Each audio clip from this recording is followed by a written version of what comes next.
Welcome to the Augmented Society Network chat channel. This is a speech rendering of the chat generated at the live event. Please listen to the podcast and this recording to understand the depth of conversation generated. Part 1. Can technology help us build a new world? As we reimagine how we want to live and work together post-pandemic. Alan Greenberg. Hi Mitch, good evening from London. Alan, great to see your name. Long time. Too long, Mitch. Hope all is well. Yes, all are healthy. I'm in Mamaroneck, New York. Hello everyone. Hope you all are doing well. Please introduce yourself here. Hi everyone, Jonathan Tops, from Los Angeles. Hi all, Zoe Camper, from Las Vegas. Hello, I'm Sheila McNeil, based in Glasgow, Scotland. Hello everyone, Jonathan Toll, from near Cambridge in the UK. Hi, Medfen, I'm in Worthing, West Sussex. Hi, Andrew Bartlett here near Glasgow. Mitch, there is another device that could help. There are already devices that attach to your head and monitor your attention and engagement. In the next 2 to 3 years, they will cost about $12 US. They will first make their splash in games because that's where the money is and gamers will be really interested in the types of games that use them. Imagine the learning and productivity if people could get the intervention they need to stay engaged. Sheila, as someone who works in education, I have serious concerns about approach to engagement in learning situations. Hip Mother Sil to Zoe Camper. Hi Zoe, sorry for being a little late. Mitch, yes, Sheila, we all do. Sheila Pugh. Zoe Camper to Pip, no problem. Mitch. Sheila, I think you meant to measuring engagement through these types of devices, not that you are against students being engaged with their learning activities, right? Sheila. Hi Mitchell, yes. Sheila, engagement is such a wide term and some of the proxies AI and tech companies tout just now are not that valid. Sheila, there is so much bias. Hip Mother Sil, there is an interesting collection of new innovations. CovidInnovations.com. Mitch, also, I see Pip here. She's developed technology that helps people come up with creative possible solutions to a problem or prompt. Sheila, I can be very engaged but might not be looking directly at the screen.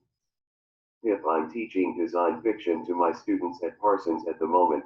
I often just say, look around you now. Sheila, dystopia is here or is it? Mitchell, dystopia is in the White House, I think. Sheila, LOL. Sheila, sorry, shouldn't laugh, but there's really no other option. Mitchell, like when we put a specialist in labs in charge of our medical research, but he turns out to be a Labrador breeder instead of laboratory manager or researcher.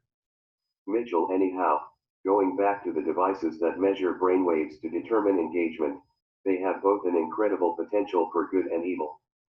Paul, one of the biggest lessons from studying global suicide prevention over the past 6 to 7 years is that it usually gets dominated by academic researchers who only study at the population or group level, and policy people who devise policy at the macro level, but lives are saved at the individual level, and by micro-targeting. If an interesting talk by Jaron Lanier on how we can attempt to change these issues of business models behind the tech costs. www.ted.com/talk/Jaron Lanier. How we need to remake the internet. Mitchell, often, we are obsessed with incremental change, but that won't get you to a great idea. It will take an okay idea and make it better. Sometimes we need transformative ideas. Hip classic reading on how and or where to make change in a system. DonellaMeadows.org/archive/leverage points places to intervene in a system. Sheila, fair point. Not all tech companies are evil. Phil, sorry I have to leave early, having listened with interest and no contribution, but next time thank you. Annalisa Raymer by Philosophy. Medfen, that's amazing to hear that, Paul. Those stories need to be told. If yes, I've been thinking about Maslow's hierarchy of needs recently. Are we better able to weather the storm if we are higher up the pyramid? Mitchell, and a meme circulating in education now is that Maslow comes before Bloom, as in Bloom's taxonomy. Jonathan Toll, it's worth looking at Claire Graves' work. Mitchell, we need behavioral plasticity in an ever-changing world. Sheila, I think it's more about developing critical thinking skills and empowering people to question and feel empowered to ask questions. Sadly, not all teachers do that, and not all of our assessment systems do either. If another book I love that addresses this issue of how we think outside ourselves is The World Beyond Our Head. www.theatlantic.com/magazine/archive/2015/05/don't overthink it/389519. If one key point he makes is that to think creatively like this is a luxury to those who aren't just trying to survive. Jonathan Toll, I agree. Sheila. Mitchell, Sheila, not just critical thinking skills, but also the ability to adapt, to react to feedback, to gather feedback, and to collaborate with others for improvement. Sheila, notions of critical pedagogy in terms of helping people understand their context in the world is very important here. Work of Freire, Giroux, Darder, Mitchell, and to being comfortable with being uncomfortable, like Vygotsky.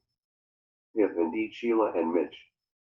Sheila, data literacy is something that needs to be developed for everyone, so we can all question data and understand more what is being done with personal data, and so make more informed choices. Sheila, Mitchell, yes. Mitchell, Sheila, I love developing thoughts with you. Sheila, thank you, likewise. Richard Reisman, background on some of the augmented intelligence ideas I was referring to is in the augmented wisdom of crowds, rate the raters and weight the ratings. Mitchell, how are we going to give parents more time with their kids as the school day changes, without requiring them to risk their jobs or their financial status? Sheila, and what about working from home if you only have one computer to work on, 4 kids to do school work? Mitchell. Andrew, we are a 4-day week business already, and are looking at either 4-day home, 4-day office, or 2+2, depending on individual circumstance. Mitchell, yes, the whole environment. And what about the kids who only have one parent, or don't have access to technology, or their parent can't help out with their schooling? Jonathan, Andrew, that's where we're all heading. Mitchell, Andrew, how is that working? Sounds fascinating. Andrew, the 4-day week drove productivity up, and our absenteeism is down. We do know our teams appreciate the extra day, and it's now business as usual for us. Mitchell, Ian, unfortunately nothing much changed after the government bailed out the banks 10 years ago. Met, thanks for the session, really interesting points and people. Got to go and round up my family for the 8 p.m. NHS clap. Sheila, thanks everyone, I have to leave now, to get ready for our Thursday night thank NHS clap, thanks all. Amy Moser, thanks everyone, running to my next class. Sean, sorry, I'm going outside to clap. Stewart, Andrew Carnegie said anyone who dies rich, dies diminished. Mitchell, can we volunteer some people for that 4th area? Jonathan Funning. Diggs, RSA US Community Lead, designee, thanks all, need to jump back to my RSA orientation now, hope to meet you all at some point in the future. Mitchell, thank you all. Paul must go now, to clap for carers. Jonathan, thanks all. Tim, thank you. Jonathan Toll, thank you, very interesting. Ian Stobie, hi, specializing in scaling expertise, rapid methods to capture tacit knowledge. Good to meet everyone. Sandy Sampson, thank you all for your thoughts and ideas. Be well together. Join us for part 2 on May 28th, at 11 a.m. Pacific Time. The title of the next session is Unpacking Conversations about Our New World and Looking at Technology's Place Within It. Please post thoughts at www.augmentedsociety.org. Stay safe and see you next time.